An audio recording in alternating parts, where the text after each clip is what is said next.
Good evening, and welcome. Tonight, let your thoughts slow down as we enter the ancient world of Norse mythology. This is the calm sleep story of Thor, the god of thunder, protector of gods and humans, and the eternal enemy of chaos. Unlike the loud storms he commands, this story is told softly, slowly, and peacefully. We will follow Thor beyond the sound of thunder, beyond the battlefield, into moments of quiet strength, ancient journeys, and timeless legends. There is no need to stay awake, no need to remember every detail. Simply listen, breathe slowly, and allow this story to guide you gently into sleep. Welcome to the story of Thor. Thunder was never just a sound to the Norse world. It was a warning. When the sky split open and the ground trembled beneath the roar above, people did not ask what caused it. They asked who, and the answer carried weight, fear, and comfort all at once. Thor. Thor was not a distant god. He was not hidden behind prophecy or mystery. He was present, violent, immediate, the kind of god whose power could be felt in the chest before it was understood by the mind. While other gods ruled through knowledge, magic, or fate, Thor ruled through force, raw, unstoppable force that held the world together by breaking its enemies apart. This is why Thor was feared, and why he was trusted.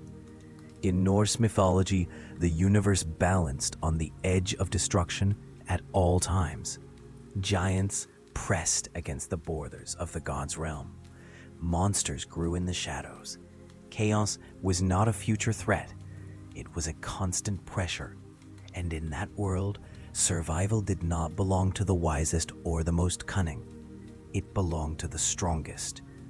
Thor was that strength. He was the hammer raised between humanity and extinction, the answer to threats that could not be reasoned with. The god sent where negotiation failed, and mercy was impossible. When Thor appeared in a myth, it was not to debate or deceive. It was because something needed to be destroyed before it destroyed everything else. Yet for all his power, Thor was never king. He was not the ruler of the gods. He did not sit on a throne watching the world from above. Instead, he stood at the front lines, bloodied, furious, and relentless. This contradiction defines him. Thor was the most powerful weapon the gods possessed, but also the least suited to rule them. Strength without restraint made him indispensable and dangerous. That danger extended even to those he protected. The gods relied on Thor, but they also feared what he represented. Uncontrolled power, violence as necessity, action without hesitation.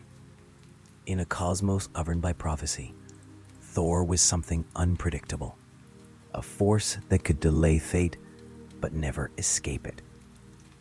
To humans, however, Thor was different. He was not an abstract concept or a distant architect of destiny. He was the god you prayed to when the storm threatened your crops, when the sea turned black before a voyage, when the night felt too close and the world too fragile. Thor was invoked not for wisdom, but for survival. This is why his name was spoken more than any other. While Odin sought knowledge of the end of the world, Thor fought to keep the world alive for one more day. While Loki twisted events with clever lies, Thor answered live with thunder. His myths are not subtle. They are loud, violent, and repetitive, because the threat they respond to never ends. And yet, for all his victories, Thor's story is not one of endless triumph. It is a story of limits. Limits of strength, limits of rage, limits imposed by fate itself. Every battle Thor wins pushes him closer to the one he cannot. Every swing of his hammer echoes toward an ending he cannot avoid. The very power that makes him the greatest defender of the cosmos is also what ensures his destruction. This is the irony at the heart of Thor's mythology. He is the god who holds the line, knowing the line will eventually break. The protector who understands that protection is temporary. The warrior who fights not because he can win forever, but because if he stops, everything ends sooner. To understand Thor is to understand why the Norse did not imagine their gods as perfect or eternal. They imagined them as powerful, flawed, and doomed, just like the world they lived in. And among them all, Thor stood closest to humanity, not because he was gentle, but because he fought the same kind of losing battle. This story begins before his birth, before his hammer, before his name shook the sky. It begins with a universe already at war, and the problem that only a god of thunder could solve. Before Thor's name was carved into prayer, before the hammer became a promise, there was already a war in progress. The Norse did not imagine a universe born in peace. They imagined something harsher, a cosmos that began with a wound. At the very start, there was not land, not sea, not sky, only a yawning emptiness called Ginnedetep. A gap so vast it was less a place than a condition. On one side of it lay biting cold, mist and ice. On the other burned heat and sparks. Nothing balanced, nothing settled. And when those extremes pressed into each other, the first life did not arrive gently. It formed the way storms form, by force, by collision, by inevitability. From that collision came Ymir, the first giant, ancient and immense. He was not a noble ancestor. He was a force of nature with hunger and weight. And from him the line of giants began. In the Norse imagination, giants were not simply large humans. They were the raw materials of the world. Mountains that could walk, winter that could speak, rivers with memory and anger. They belonged to the old order, and the old order did not care if anything survived. The gods arrived later, and they arrived with a problem. Odin and his brothers did not inherit a ready-made world. They faced a universe dominated by something older and more brutal than themselves. So they did what the myths say gods do when they cannot negotiate with chaos. They killed it. Ymir fell, and from his body the world was assembled. Earth from flesh, ocean from blood, stone from bone, and the dome of the sky raised from his skull. It was creation, but it was also conquest. The new world was built out of a murdered giant, and the giants did not forget the taste of that beginning. This is where the tension begins. The gods constructed Asgard, their stronghold above the lands they claimed.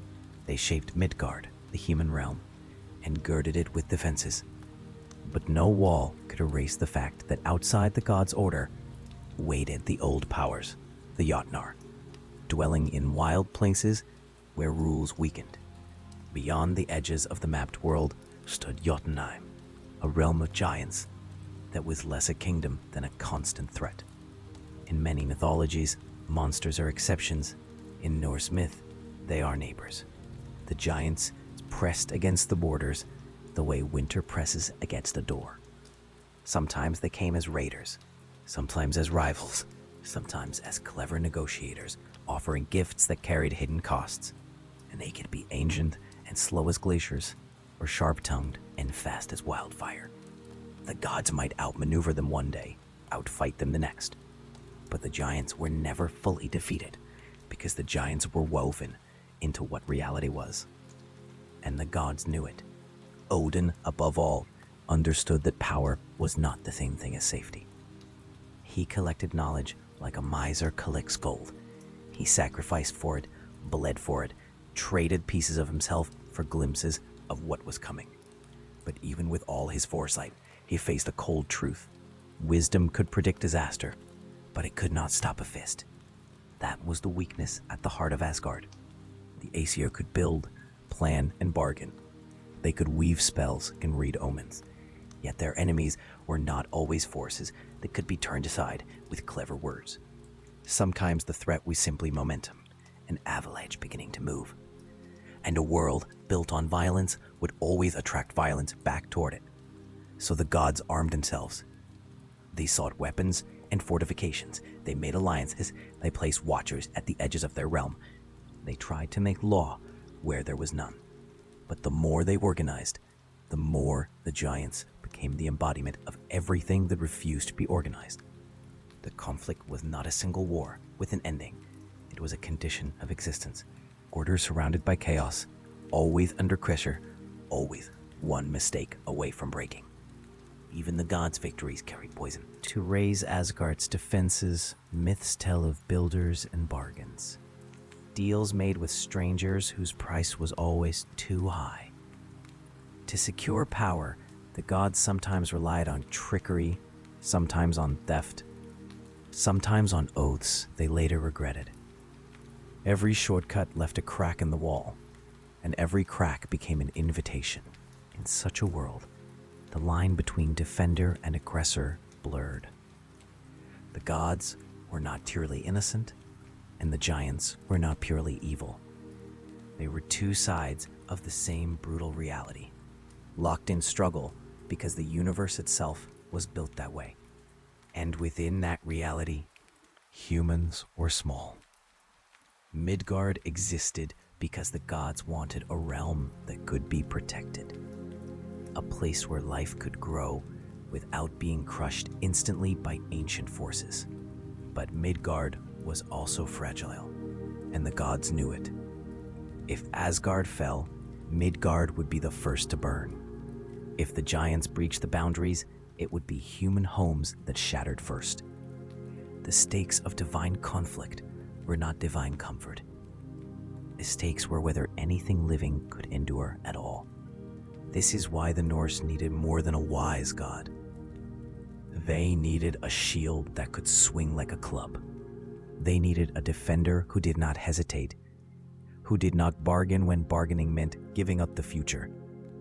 They needed someone who could meet chaos on its own ground and still stand. Because the universe the Norse imagined was not waiting to be understood. It was waiting to be survived. And in that kind of world, a god of thunder is not decoration. He is necessity. But necessity always demands a price. A protector forged for violence will speak violence fluently. The gods could call such a force into being, but could they live beside it? Could they control it once it started moving? That question shadows the myths, because the answer arrives with Thor's beginning, his birth, his nature, and the bloodline that made him both guardian and threat at once. In the world of Norse myth, births were rarely moments of warmth or celebration. They were signs, omens, shifts in balance that rippled outward long before their meaning was understood. Thor's birth came quietly, but its consequences did not. He was born into a universe already tired from conflict. The gods had secured their realm, but only just. The giants still watched from beyond the borders, ancient and patient. The world breathed, but uneasily, like a storm held back by distance alone. Into this tension, Thor entered existence, not as a promise of peace, but as an answer to pressure that had been building for generations. His father was Odin, the god of knowledge, sacrifice, and foresight, a god who ruled not by strength of arm, but by endurance of will. Odin understood the shape of fate and spent his life trying to bend around it. He saw further than any other god, yet even he could not escape what he saw. He knew the end would come, and knowledge did not spare him from it. Thor's mother was the earth itself, ancient and grounded, older in spirit than the halls of Asgard. From her came solidity, weight, and inevitability. Where Odin looked ahead, the earth simply endured. Where Odin questioned, the earth remained silent and firm. From this union came a god unlike either parent. Thor did not inherit his father's hunger for secrets, nor his mother's stillness. What he carried instead was force, a physical certainty. From the beginning, Thor was marked by presence rather than thought. He did not need to understand the world in order to move within it. He felt it. He reacted to it. He answered its violence with violence of his own. The myths do not linger on his infancy. There are no tales of clever signs or spoken prophecies at his cradle. What they tell instead is simpler and more telling. Thor grew quickly, and his strength outpaced his control. What might have been harmless gestures from another child became dangerous in his hands. What others could lift, Thor shattered. This was not celebrated. Among the gods, such power carried unease. Strength without restraint is useful in war, but terrifying in peace. Thor is not cruel, but he was direct. He did not hesitate. He did not calculate consequences before acting. In a realm governed by fragile alliances and delicate balances, that made him unpredictable. And yet, the gods did not try to change him. They could not. Thor was not forged by teaching or discipline. He was shaped by necessity. Every realm beyond Asgard reminded the gods why such a being had to exist. Every movement among the giants, every tremor at the edges of the world, reinforced the same truth. When chaos came, it would not be debated into retreat. Thor was raised not as a ruler, but as a response. His place was never the high seat. It was the road, the border, the open ground where threats emerged.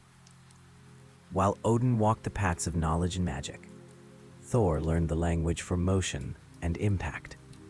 His understanding of the world was physical. Cause and effect were immediate. If something stood in the way, it was meant to be moved or broken. Yet even in his early years, Thor was not mindless. There was purpose in his fury, a gravity to his actions. He did not seek destruction for its own sake. He moved toward conflict the way a storm moves toward pressure, because that is where it must go. In this, Thor reflected the world that created him. Harsh, honest, and unforgiving. To the giants, his existence was an insult. Thor embodied the gods' refusal to yield. He was the living declaration that the old powers would be resisted not with clever tricks, but with force that matched their own. Long before his name became legend, his presence alone altered the balance. The giants sensed it, the way animals sense weather before it breaks. To humans, though they did not yet know him, Thor would become something else entirely. He would become familiarity, not the distant watcher, not the unseen manipulator of fate, but a god whose power could be heard and felt. A god whose anger sounded like thunder rolling across the land. A god whose existence meant that someone, somewhere, stood between them and the darkness beyond the world's edge. But that future lay far ahead. At the moment of his birth, Thor was simply potential, untamed, untested, and unshaped by consequence. A force waiting for direction. A solution that had not yet learned its cost. Because power, when born, does not arrive with wisdom. And the universe would soon teach Thor what his strength demanded of him. In a world shaped by violence, tools matter. Not all power is born in blood or lineage. Some power is made, heated, shaped, and cooled until it carries purpose. For Thor, that power took form in an object that would become inseparable from his name, his identity, and his fate. The hammer was not created for glory. Its origin lies in a familiar pattern of Norse myth, a problem caused by trickery, answered not with punishment, but with creation. Through a chain of events driven by pride and mischief, the gods demanded gifts from the dwarves, beings whose skill did not rely on magic, but on patience and precision. They worked beneath the earth, close to stone and fire, where time moved differently and mistakes carried weight. Among the treasures they forged was the hammer meant for Thor. It was shaped in heat and pressure, struck again and again until strength became certainty. But the process was not perfect. Something interfered. Something small, almost insignificant, altered the final moment. And so the hammer emerged flawed, not in power, but in form. Its handle was shorter than intended. A minor defect, barely noticeable, yet permanent. In Norse myth, flaws are never accidental. The hammer was devastating all the same. It carried storms within it. When thrown, it never missed. When released, it always returned. It could shatter mountains, crush giants, and sanctify land simply by being raised. In Thor's hands, it was an extension of force already present, a focus rather than a source. Yet the flaw mattered. The shortened handle meant the hammer could not be wielded by just anyone. It required strength, balance, and familiarity. It demanded commitment. In this way, the hammer did not simply belong to Thor. It chose him. Not because he was worthy in a moral sense, but because he was capable of carrying what it required. This bond changed Thor. Before the hammer, his strength was raw and unfocused, like a storm without direction. Afterward, his power gained rhythm. The hammer gave his force a center. It did not calm him, but it gave shape to his violence. Each strike became deliberate. Each blow carried consequence. To the gods, the hammer was reassurance. It was proof that chaos could be answered decisively. When the hammer rested in Asgard, the walls felt thicker. The borders felt quieter. Even Odin's endless watchfulness eased, knowing there was now a response ready for whatever crossed the line. To the giants, the hammer was dreaded. It was not merely a weapon, but a symbol of resistance made physical. Where they represented the old world, vast, indifferent, unyielding, the hammer represented refusal. It was the sound of thunder saying no. With it, Thor became more than a strong god. He became the embodiment of consequence.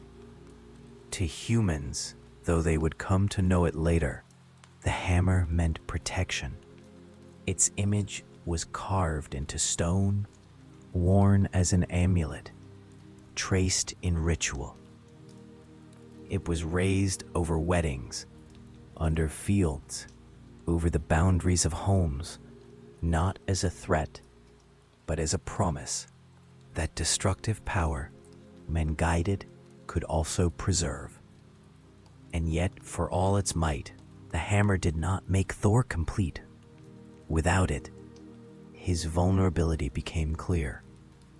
There are myths where the hammer is lost, stolen, or withheld. In those moments, Thor is not diminished in strength, but exposed.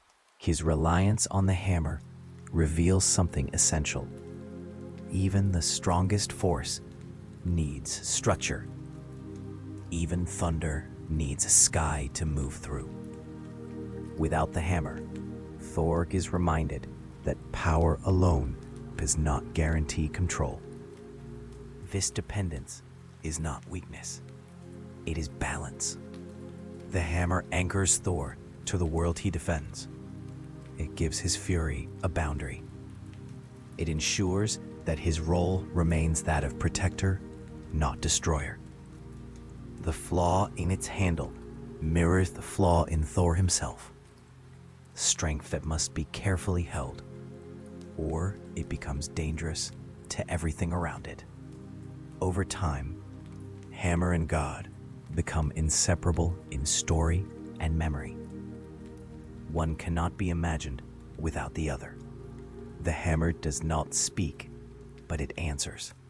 It does not judge, but it responds. When Thor raises it, the world listens, not because of fear alone, but because Odin is being enforced. Stillness follows its strikes. In this way, the hammer is not only an instrument of war, It is a tool of restoration, a reminder that in a universe always leaning toward chaos, stability sometimes arrives in the form of impact. But the hammer does not define Thor entirely. It amplifies what already exists. And what already exists is a god whose destiny lies not in creation, but in confrontation. With the hammer in his grasp, Thor steps fully into the role the universe prepared for him long before he understood it himself. A role that will draw him again and again toward the giants, toward conflict, toward an ending the hammer cannot prevent, only delay. Long before the final battles were named, before endings were measured and prophesied, there was a rhythm to the world. It was not peaceful, but it was familiar. The gods held their ground. The giants tested it, and between those two forces, Thor moved again and again, like weather returning to a coastline it has never forgotten. The giants were not strangers to the gods. They were older than the order the gods tried to maintain, older than walls and titles and rules. They lived in places where the land itself felt unfinished, mountains split by frost, valleys filled with fog, shores where the sea never rested. These were not places meant to be ruled. They were places meant to endure. To Thor, these lands were not forbidden. They were necessary. Each journey into giant territory followed a familiar pattern. A disturbance, a threat sensed before it was fully understood. Thor would leave the safety of Asgard and move outward, away from order and toward uncertainty. The farther he traveled, the quieter the world became, as though it were holding its breath. The giants did not always attack first. Sometimes they challenged, sometimes they mocked, sometimes they tested boundaries the way stone tests water, slowly and without urgency. They were not in a hurry, because time favored them. They could wait for the gods to weaken, for walls to crack, for vigilance to fade. Thor did not wait. He met the giants with presence rather than strategy. Where Odin gathered information, Thor gathered momentum. His approach was direct, unadorned, and unmistakable. When he arrived, the air changed. The land responded. Even before the hammer fell, the giants knew the balance had shifted. These encounters were rarely clean victories. Giants did not fall like ordinary enemies. Some were vast enough that defeating them felt less like killing and more like reshaping the land. Others relied on illusion, endurance, or sheer refusal to yield. Battles stretched across days, across rivers and mountains, across the thin line between effort and exhaustion. Thor endured them all, not because he was invulnerable, but because retreat was not part of his nature. He absorbed punishment the way the earth absorbs rain, without protest, without memory. Each strike against him confirmed the role he served. Each victory, however costly, bought time for a world that could not defend itself. Over time, a reputation formed. Among the giants, Thor became more than an enemy. He became inevitability. The sound of thunder no longer signaled weather alone. It signaled response. If the giants moved too boldly, if they crossed too far into what the gods protected, Thor would come. Not immediately, not predictably, but certainly. This certainty is what made him terrifying. Odin could be outwitted. Other gods could be delayed, distracted, negotiated with. Thor could not. He did not argue with purpose. He fulfilled it. His presence meant the conversation was over. And yet, the giants never stopped. Because in Norse myth, resistance is not about winning. It is about persistence. The giants were expressions of the same forces that shaped storms, winters, and erosion. They returned because they had always been there. Thor's victories did not erase them. They pressed them back, again and again, like waves pushed from shore, only to gather strength beyond sight. This endless cycle shaped Thor as much as it shaped the world. Each battle stripped away any illusion that his task could ever be completed. There was no final giant to defeat, no last stand that would secure permanent peace. The best Thor could offer was delay, space carved out of chaos, moments of stability purchased with effort and pain. To humans, these unseen battles meant everything. Crops survived seasons they should not have. Villages endured storms that might have swallowed them. Paths remained open where monsters might otherwise have walked freely. People slept beneath skies that thundered, not knowing that the sound above them was not random, but protective. They did not need to understand the details. They only needed to know that when thunder rolled, someone was standing between them and something worse. Still, the cost accumulated. Thor's battles left marks not only on the land, but on himself. Rage became familiar. Violence became routine. The hammer rose and fell so often that the quiet between strikes felt unnatural. In defending order, Thor grew more comfortable within chaos than within the halls of the gods. This too was noticed. The gods depended on him, but dependence breeds distance. Thor was celebrated, honored, relied on, but rarely understood. He did not fit easily into councils or long deliberations. His wisdom was situational, earned in moments of impact rather than reflection. And so, Thor remained what the world required him to be: a boundary made flesh, a warning that took shape and moved, a force that could not rest because the world around it never truly rested either. Each giant he faced was a reminder of the same truth. The universe was not trending toward harmony. It was held together by effort, and effort demanded repetition. One battle followed another. One thunderclap faded into the next. And slowly, almost imperceptibly, these conflicts began to point towards something larger. A sense that the giants were not merely testing the gods, but preparing. That each clash was rehearsal as much as resistance. Thor felt this long before it was named, in the weight of the hammer, in the length of the journeys, in the way the giants watched, even when they retreated. The war he fought was not ending. It was narrowing, and every step Thor took toward the giants was also a step toward a confrontation that would not allow retreat, delay, or endurance alone to save him. Not all threats came from beyond the borders of the gods' world. Some lived within it. Loki did not arrive like a storm. He arrived like a shift in air pressure, barely noticed until something moved where it should not. He belonged among the gods, but never fully.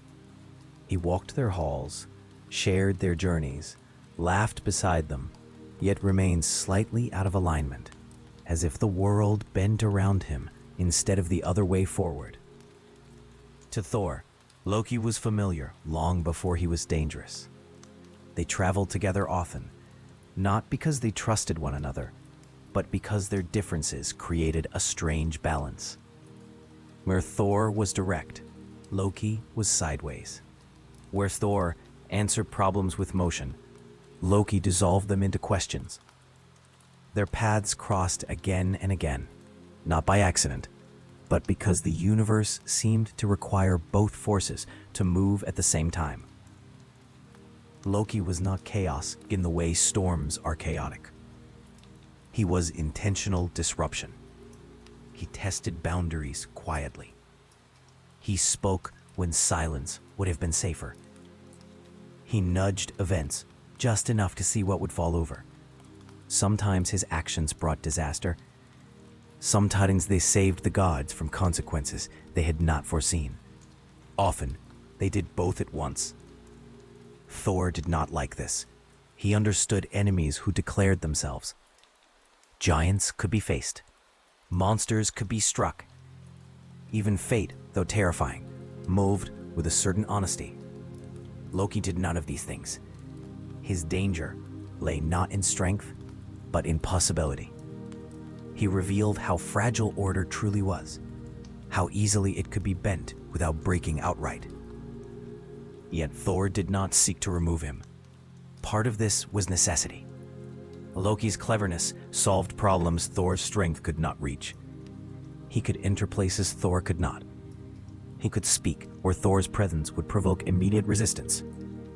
In this way, Loki acted as a key, unlocking situations that brute force would only seal tighter. Another part was recognition. Thor sensed that Loki represented something the world already contained: trickery, change, uncertainty. Removing Loki would not remove those forces. It would only blind the gods to them.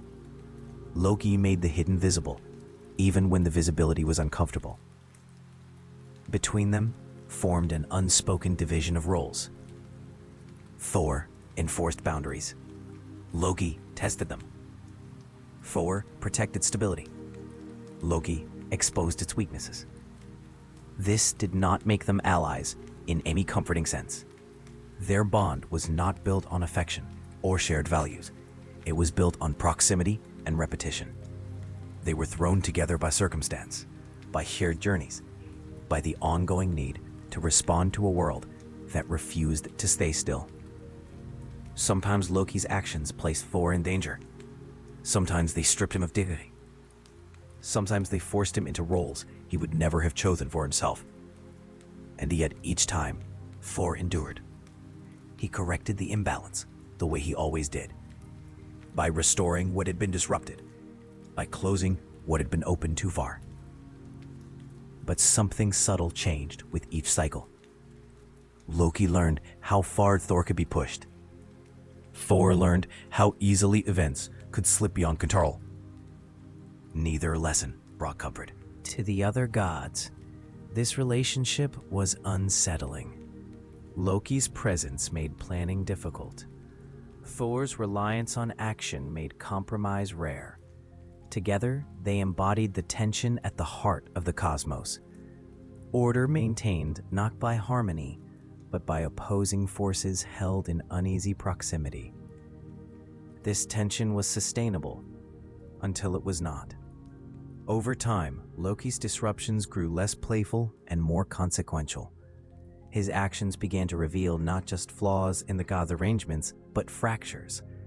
He showed how promises could unravel, how protections could be turned inward, how even the strongest defenses carried assumptions that could be exploited. Thor felt these changes without naming them.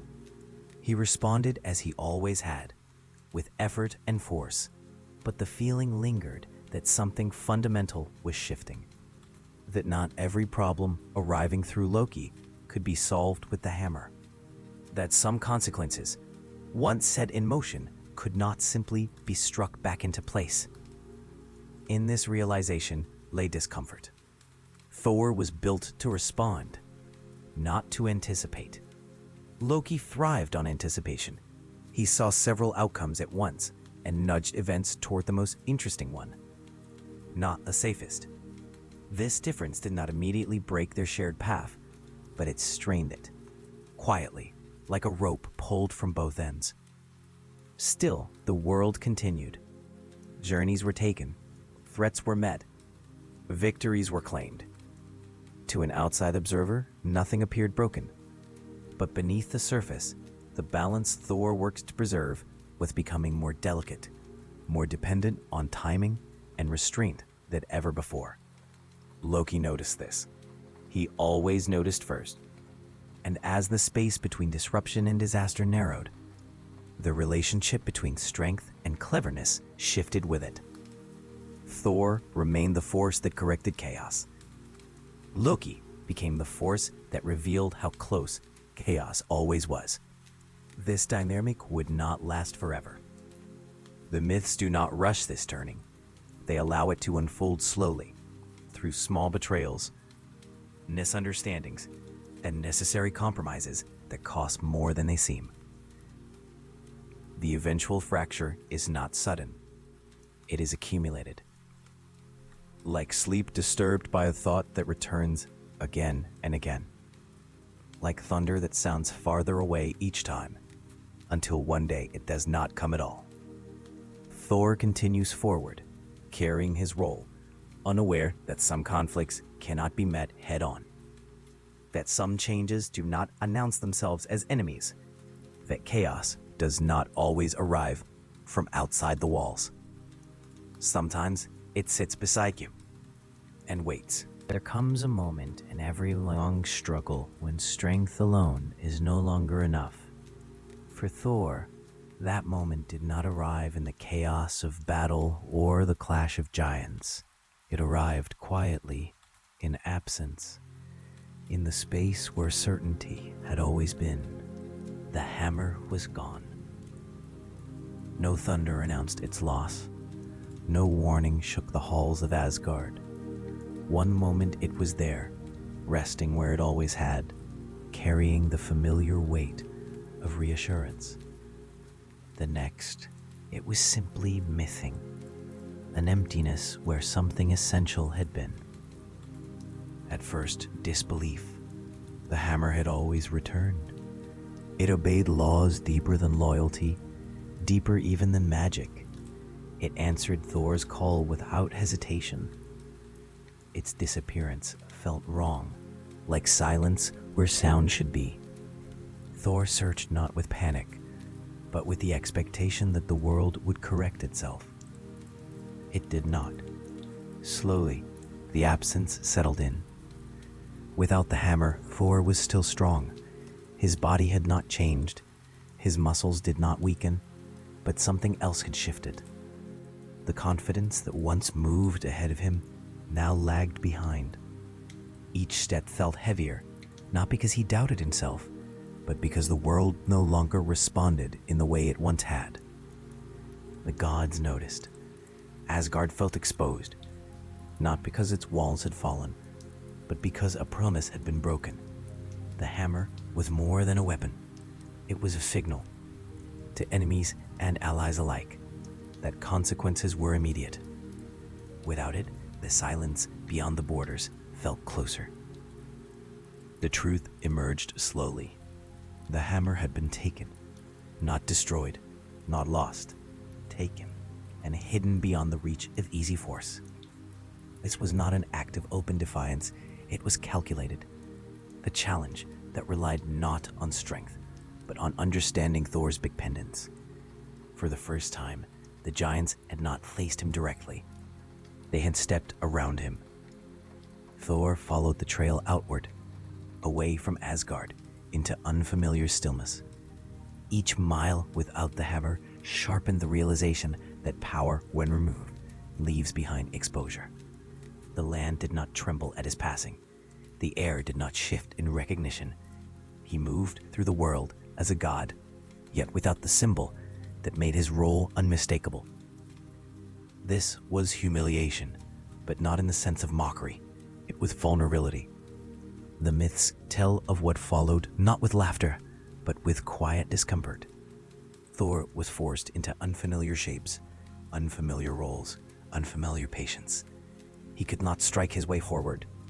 He could not announce himself through thunder.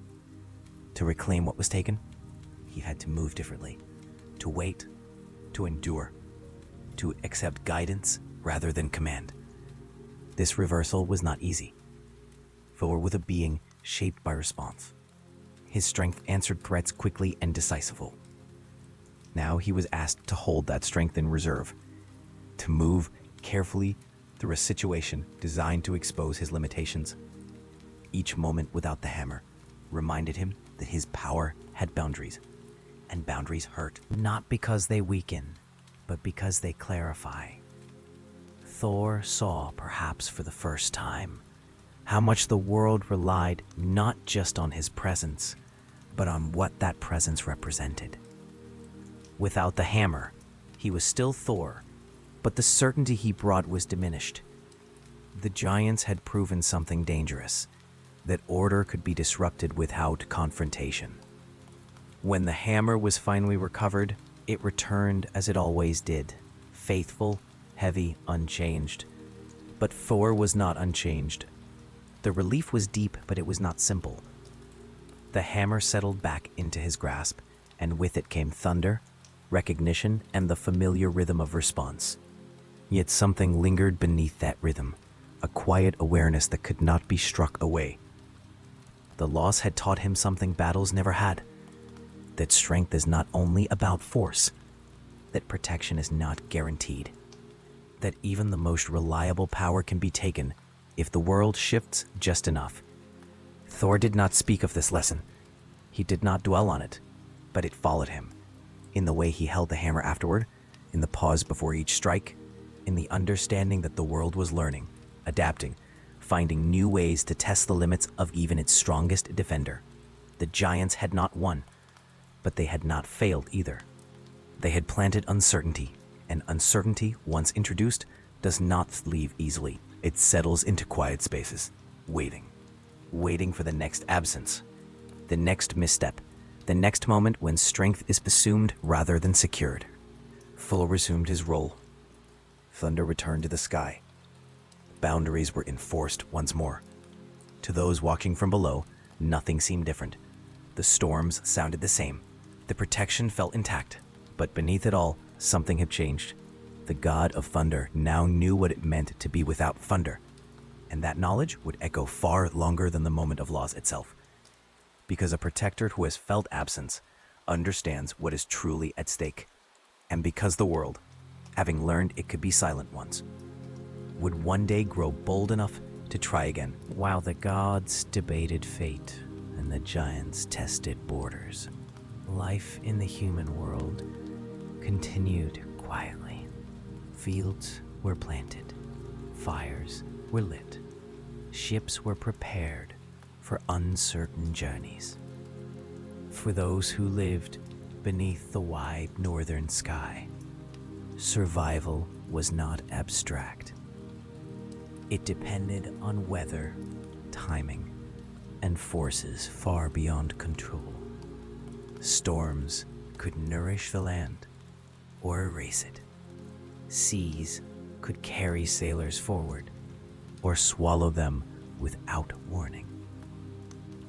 In this fragile space between hope and disaster, Thor became something more than a warrior. He became familiar.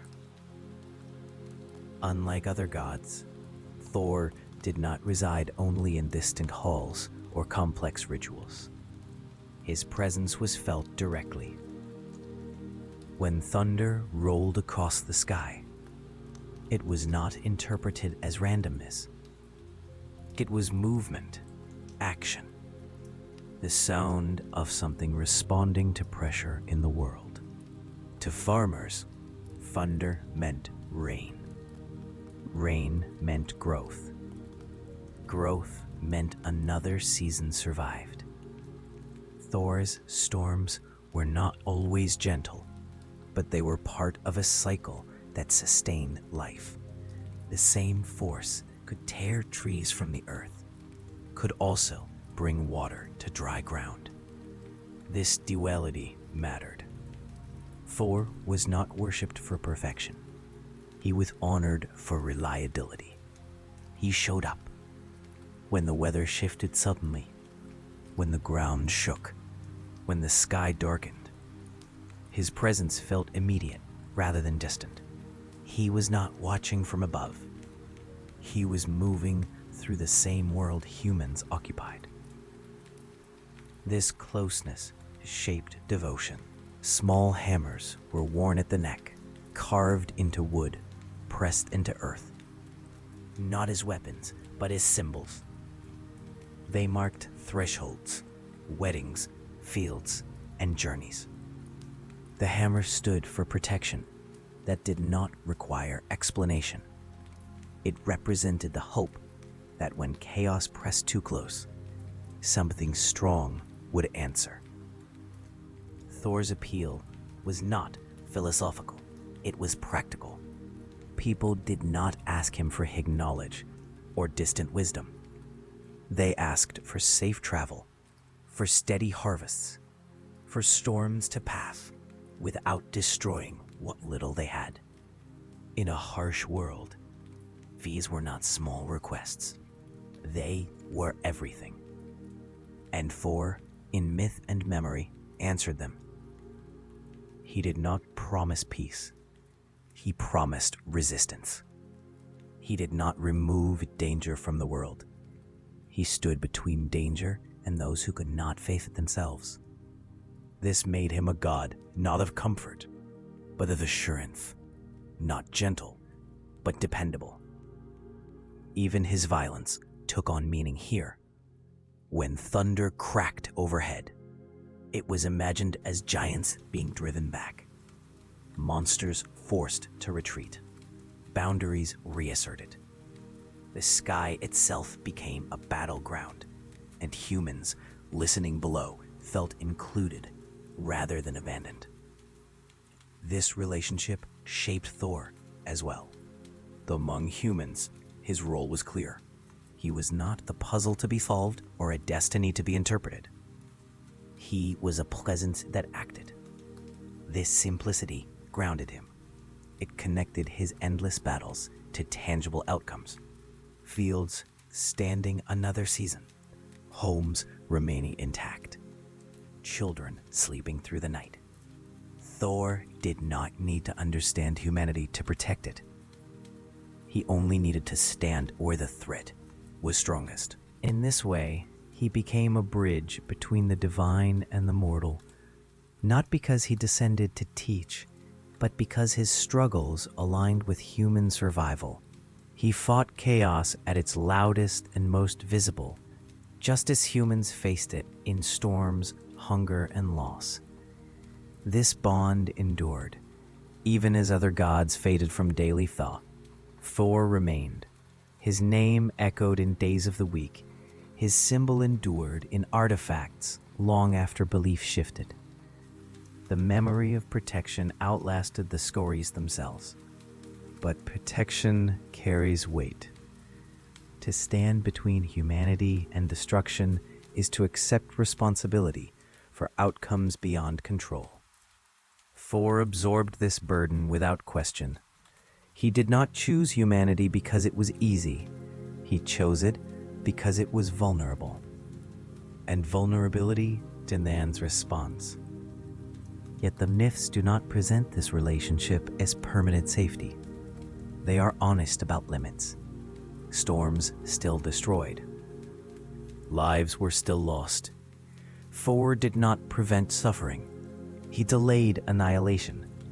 He pushed back the worst outcomes long enough for life to continue. For the Norse, this was enough. They did not ask their gods to save them from death. They asked for the chance to live fully before it arrived. Thor's presence offered that chance, not through promises, but through effort repeated again and again. Still, even this role carried its shadow. Every storm reminded the world of his power. Every calm that followed reminded it that calm was temporary. Thor's protection did not eliminate endings. It postponed them. And in a universe shaped by prophecy, postponement was itself a form of defiance. But defiance cannot last forever. The forces Thor held back were not diminishing. They were gathering, learning, waiting for a moment when protection would fail. Not because of weakness, but because of inevitability. Human prayers rose into the sky, carried by hope and habit. Thor answered as long as he could. Yet far beyond human sight, the shape of the final conflict was becoming clearer. The storms were no longer only about fields and seas. They were rehearsals, echoes of something approaching that no amount of protection could fully prevent. Thor stood, as he always had, between the world and what threatened it. But even the strongest shield eventually meets a blow it cannot absorb. In Norse myth, endings do not arrive suddenly. They approach slowly, like a tide that has been rising for so long it feels permanent. Ragnarok is not a surprise, it is recognition. The moment when everything the gods have delayed finally steps forward and claims its place. The signs come first. Winters stretch longer than they should. Bonds that once held begin to thin. Familiar rhythms lose their certainty. What was once contained grows restless. The world does not collapse all at once. It loosens. For Thor, this shift is not abstract. He feels it in the weight of the air, in the way thunder no longer clears the sky the way it once did. His battles grow heavier. His victories feel less final. Each confrontation resolves something small while revealing something larger still waiting. Ragnarok is not the failure of the gods. It is the fulfillment of the world's design. The forces Thor has spent his existence holding back begin to move together. Giants advance not as scattered threats, but as a tide. Monsters long restrained break their bindings. The boundaries Thor enforced for ages lose their meaning, not because he weakens, but because the pressure becomes universal. The sky darkens, not with storm alone, but with intention. Amid this unraveling rises the being Thor has always been moving toward, even when he did not name it. The great serpent, Jormungandr, the world serpent, whose body encircles the earth itself. It has grown alongside Thor's legend, each defining the other through distance and anticipation. Their opposition is ancient, where Thor represents force applied to maintain order. The serpent represents inevitability, vast, patient, and inescapable. It does not rush. It waits until the moment when resistance no longer delays the outcome. When they finally meet, the world is already breaking. There is no ceremony in this encounter, no negotiation, no clever turn that might avert what follows. Thor steps forward because that is what he has always done. The hammer rises because it has always risen. Thunder answers because it always has. The battle is not quick. It unfolds with a weight that presses against the land itself. Each movement carries consequence beyond victory or defeat. When Thor strikes, the sound is not just thunder. It is the echo of every battle that came before, every delay purchased with effort and pain. The serpent answers with venom and force drawn from the depths of the world. This is not a creature to be driven back. It is a boundary made flesh, the limit of how long order can resist the shape of things. Thor does what he has always done. He endures, he advances, he strikes again and again, not because he believes in escape, but because standing still has never been an option. His strength is absolute in the moment. The serpent recoils. The earth trembles. For an instant, it seems as though effort alone might be enough. And in a way, it is. Thor succeeds. The world serpent falls. The threat he has moved toward for his entire existence is finally answered. The hammer fulfills its purpose with finality, and the greatest of Thor's enemies is ended. But Ragnarok does not allow for simple victories. The venom has already spread. Thor steps away from the fallen serpent, and the cost of the battle reveals itself not as drama, but as certainty. His strength does not fail him. His body does. Each breath becomes measured. Each step is deliberate. He has done what was required, and the world has taken its payment. This is the nature of Norse endings. They are not undone by heroism, they are completed by it. Thor walks on, a few steps at most, carrying the weight of everything he has been: protector, boundary, response. The thunder fades, not because it is silenced, but because it has been spent. There is no regret here. Thor does not question the exchange. His role has always been to hold the line as long as it would be held. In this, he has not failed. He has delayed the end until the moment when delay is no longer possible. Around him, the world continues to unravel. Other battles rage, other losses unfold. But Thor's story narrows to stillness. The storm that defined him settles not into peace, but into completion. This is why his death matters. Not because a god falls, but because a function ends. The force that met chaos head-on is finally exhausted by a universe that demanded everything it could give. Thor's strength does not lose to weakness. It loses to scale. And yet, even here, there is meaning. The Thor's final battle ensures that what comes next is not annihilation without resistance. The world does not vanish quietly. It ends having been defended, having been answered, having been met with everything the gods could offer. In Norse myth, this is dignity. The thunder does not stop because it was wrong. It stops because it was enough. And as Ragnarok continues beyond him, the absence Thor leaves behind is as profound as his presence once was. A silence shaped like protection, a stillness earned through struggle.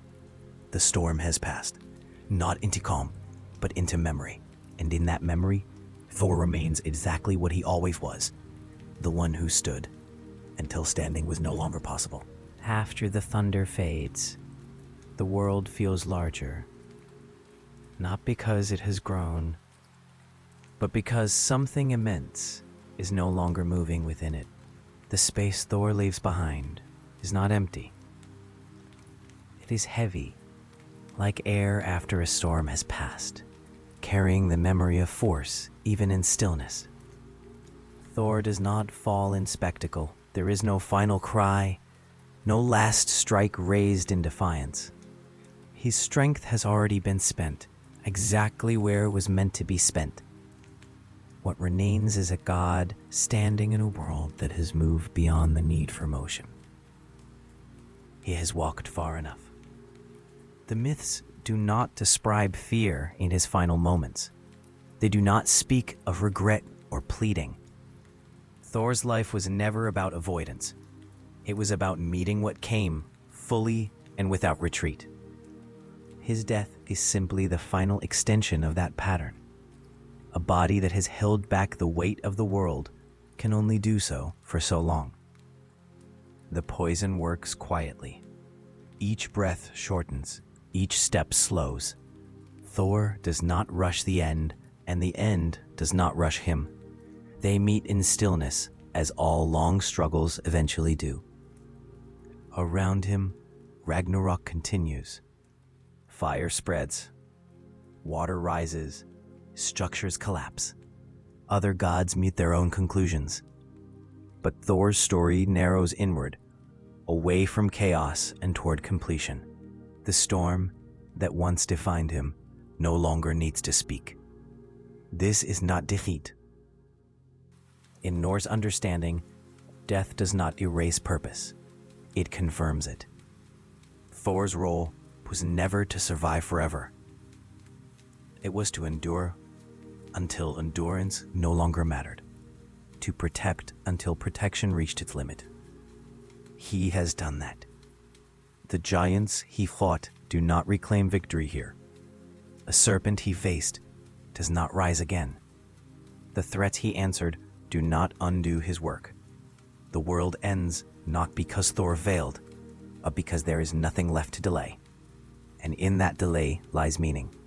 Thor gave the world time. Time for life to exist. Time for humanity to endure. Time for order to stand, however briefly, against what would eventually consume it. When his strength leaves him, it does so gently. The god of thunder does not vanish in violence. He settles, like energy returning to the earth. The force that once moved storms now becomes part of the quiet that follows them. There is no throne awaiting him. There is no judgment pronounced. Thor does not need recognition beyond what he has already earned. His legacy is not written in laws or prophecies, but in the simple fact that the world was defended as long as it could be. In Norse myth, this is the highest form of honor. To stand, to hold, to fall only when falling is inevitable. As the final moments pass, the thunder does not return. It does not need to. Its work is complete. What remains is memory, carried forward not in sound, but in silence. The god of thunder rests, and with him rests the long struggle to keep the world from ending too soon. The storm is over. The night is quiet, and nothing more is required.